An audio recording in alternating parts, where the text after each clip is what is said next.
Hello geometers and general seekers of truth. In this video we will continue our example from earlier of solving some more complicated problems, and just like before, in number 5 here there's actually some information missing, so let me add this to the problem. My apologies. If we don't know that these two sides are in fact congruent, then there's no way we can solve this problem at all. So in order to be able to solve this problem, we have to know that those two lengths are congruent. And if they were congruent, then we can say that this angle and this angle up there are congruent to each other. So we can set this up as follows. We can say 15x minus 13 is equal to 8x plus 29. We're going to subtract 8x from both sides, and that gives me 7x. I'm going to add 13 to both sides, and that gives me 42. So then that tells me that x must be equal to 6. And just like before, if we know one of the variables now, we can use that knowledge to solve for the other variable. Let me get my blue marker here. So if x is equal to 6, then this angle here is equal to 15x, but that's equal to 6 minus 13. So that's 15 times 6 is 90, minus 13 is 77 degrees.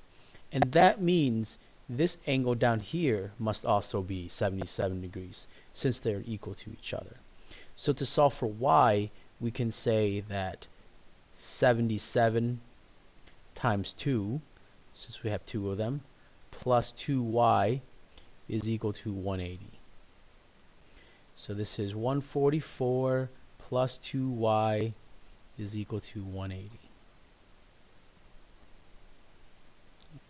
Subtract 144 from both sides and we get 36. So that means y is equal to 18. So x is equal to 6 and y is equal to 18. Just like before, I'm going to leave you to solve the next problem on your own. I'm going to move on to a different example.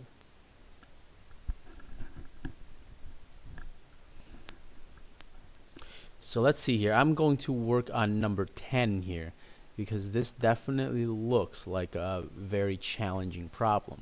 And in order for me to approach number 10, I am going to have to highlight a few things here. So the first thing that I am going to do is highlight, let's see, this section right here.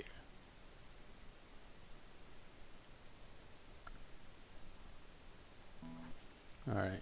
Now, because I have an isosceles triangle, then I can say a few very nice things.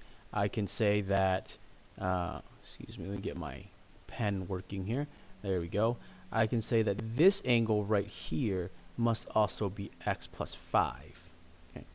And if you notice, this angle over here on the outside of it, this is an exterior angle. So if you've forgotten, you should look up the exterior angle theorem.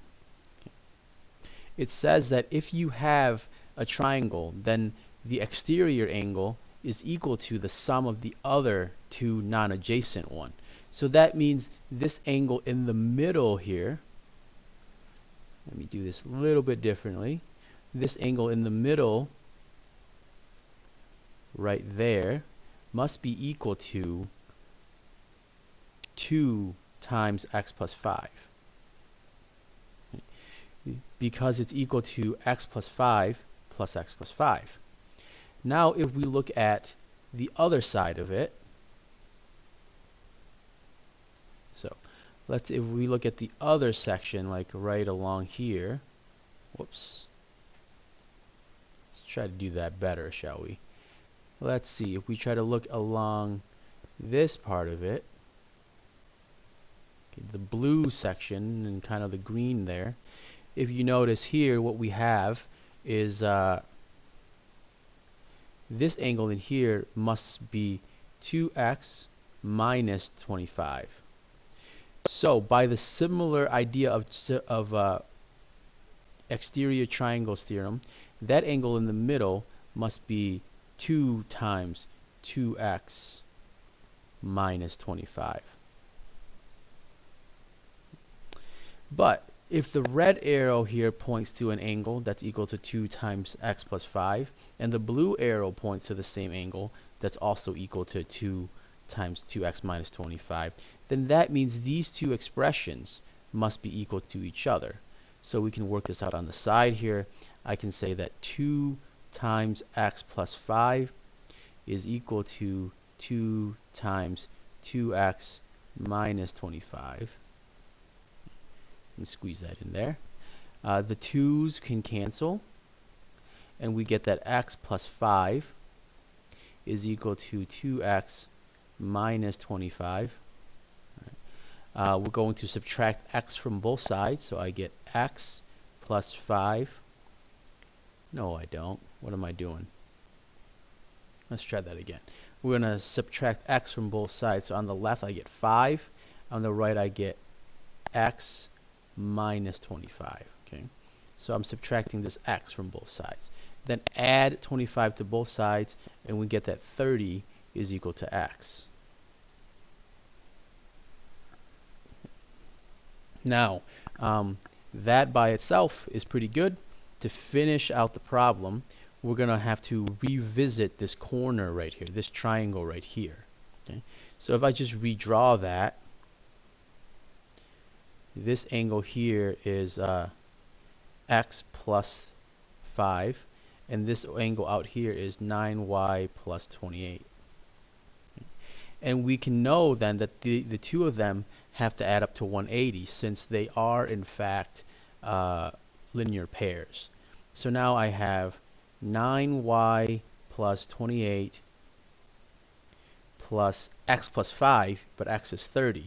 So x plus 5 must be 35. And all of that has to equal 180. So subtracting everything from the right side except for the 9y, I get that 9y is equal to, let's see, what's that? 145 minus 28 is 117. And we can finish this problem over here. Divide both sides by 9. 117 over 9 is equal to y, which is 13. So that was no easy problem, but rest assured, we're just using the properties that we have at our disposal in order to make it work. So there you have it, an example of a more difficult problem and how we use base angles and isosceles triangles to solve. As always, keep working hard and ask for help if you need it. Thank you for watching and have a wonderful day.